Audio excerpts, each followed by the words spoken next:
ne nyina beka ya abrante friend say Michael Owusu afri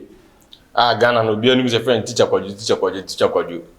we teacher niama pa o kira de wo ye akrofrom so akrofrom wo adanse akrofrom le obo aside wo no mo de ko mankranso manso irem wo no no ho na adanse akrofrom wo no ho na abrante ye friend teacher kwaju o kira de e wasante Ashanti region ho no mo na o kira ade na ye nyina ni abrante ya ba social media ne ada comic relief on fans of a comedian ankasa aside teaching no adwuma oye no na ode agidin wa Ghana yi pa ko social media platforms ahodo ane YouTube na ma background program ne so na ya na etan hu abrante wasu yi pa na nsama na ebobo ba no na ode on say na nsen no ode no hurura ye fix education on say Ghana na education no according to teacher go crampo no Ghana education na nsen enema nkoyie ya ye esoro no free SHS any ade ne ye jai basic na ho no mu na obetete akra no amana ba ko nyina be panimpa na wosanke ho ne me ye ni ko yie no dabi ya to no masawro me ya to ma na jeje mu na se ne ma nko yie wo ho na teacher gojo ko pa mu ko ka e de ko ye nwom ko to a na GS for am ne district directorate no emini ya mo de kum o matiko apai aden omo ntia se teacher kwadwo esi education mu entumagofi also omo ntumagofi ni da ba hata abonten na sade ne nye na obeka ne mfom so ne sei ade no enye enkoyie na so obeka teacher kwadwo ne mfom so aye no ene ne sei yen kan kro yen nyina ya otema mi habi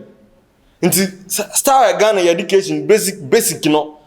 from crèche the basic class 6 no ti start eko nti eye ni so ye mpanimfo nti mo ankasa moto nti mo ankasa no start Ghana education basic level no eko nti mo ankasa eye makono ya fa bibia se Ghana no ade eye aban de yenim sa ade we ya aban de a yenti ani hwe niye kwara private schools ko ha de ko he ko ye fa so kire nkora na de na kwa aban ko elementary schools no ko he ya ye friend saito no ko he tama me no ka jina ha me no ka say abotan ko ba 11 ko he bi na teacher ni bi kura nko classroom enko kire nkora na de headmaster kwabo ko headmaster kwabo ko no office na kama sa education directorate na ono no omo se omo anya akonya se omo sermon na teacher kwadwo so okaka se Ghana education ni nye textbooks ni ho ntimo onka timo amunum se ampa amunum se a basic level in education no textbooks omunya bi kra mpo no makenkan chalk amede be chro board so krampo obi ni ho chalk common chalk krampo omunya bi ko he classroom a enkratim esua de wa kurofrom ho nipa na di nisika boa develop school no se be ya school no betima gina na atumpon na be ya krabe he mo ma na ba so school mo ICT na ewo mo timetable so somewhere ICT as computers kwa na mu ni bi nipa kro ya mo se wo say Ghana education no ono na eti ni bottom sika de koto computers ko gu lab ho no man nem kra no etimi tina computer na chi esua de a enne omofafo no esua ewo computer no so senye ono ankenne no ka ICT shi omo timetable so nkan kra no mu nya bi da ena wo go bisa kra say what is mouse in computer baka ya say ya kura no gozo mu bi da na nipa no etu no ho siwo so be ya de we dia boa school no na opon we nyina echi no mko se coat akobobo tie she shoes akese ko tam bag akese ko tena office wo ye education directorate ko tena office na sabi nsem hunu enema nsem fata ana mudi enema nye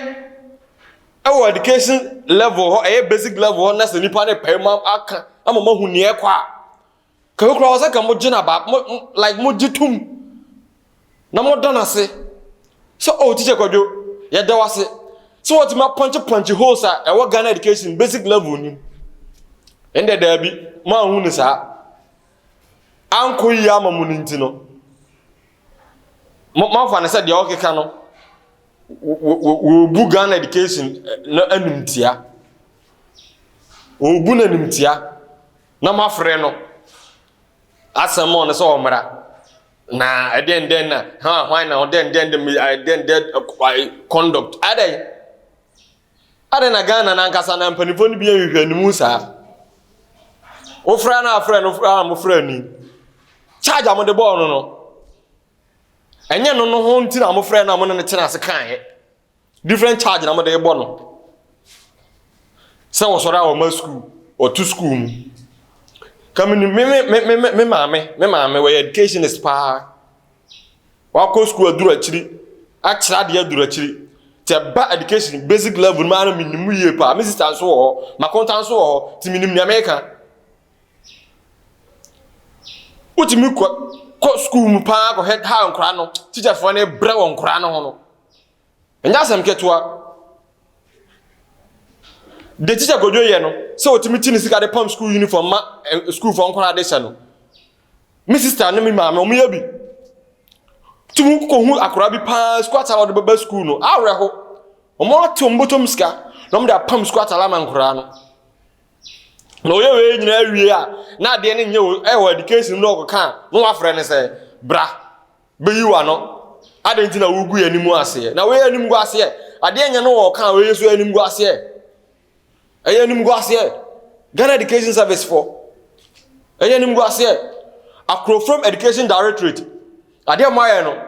mo gumu woni ma se pa Ghana ha samunimu a wa frɛ nipa no so then the education misconduct into my friend some bobo na charge obeduru ya no a different charge na mo de bo no okofa ayi booklet ayi chain pamphlet chain so ayi government pamphlet ana matama ba beto se eniema boni an no aye teacher Kwadwo kira every kira de ene nega minimum say GS mo mra mu no de nka se teacher ni to school mu be 10 days a mu yina di mo pam no free school because 10 days the next one what you want there free school no say won adwuma no nya biem na nka person nipa na mo na mo sie o so mo na mo sie so what to school mu say 54 days to 54 days ni na say ne nka mo mra no kwanko wa buso ama na abroso tigade na nka wasa nka mo ye ka wo asas I CS anase CS na wo no na also call inspection ekoko hwe se abrante na ma school no e dey na osanka wo ye dika 54 days no dey na osanka wo ye awosanka wo momunu tu anamon na ke punish boy punish teacher Kwadwo se ke no krasa am pass wa to school 54 days a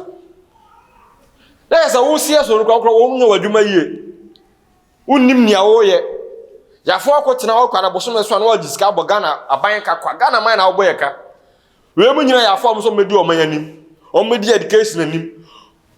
omo se awo awrade nyankopon o man be pa na atimu yi o man be pa na atimu yi mo se Ghana education na so bi ko kan so a mu mini amoso matiko dikum mu hu ni amo nenti sana Ghana education no Kwame Nkrumah start ye no JJ Rawlings mo ebe to aso no atamos mo be to aso ko fo be to aso no nti say na Ghana education ye pese ye na ye say no ne dia da na politics e da na politics nti sade na nyina akaka pa buoi nipa ni mini ya ordinate kokum wo so ne buafu ne afrew bra be yiwa no asama do bra be yiwa no e wa asama teacher Kwadwo me fo aso pa kosoa na bo machi enema enye no kosoa na bo machi ami ehu niema enye e wa Ghana education basic level ni na se munimu ameka kirewo sa edua hoyi enyini foforo no efifi na echia na so wantene no na se enyini echia duru stage bi a akotene ne mehwe ade se o kire nkora ade from basic no wa mama hu niema na o basic na ye wa so duru JHS SHS a obe master ho no ma mu di agro se na de bia na make no media ye ba ko Brofo Solomon BBS for short the wise skin o frame many beje pa o ko Facebook Attention TV GH sanso na YouTube no so Attention TV GH o subscribe and no like it no wa share no no abi so nyansempa na ye ka no bi ahwe anya bi ati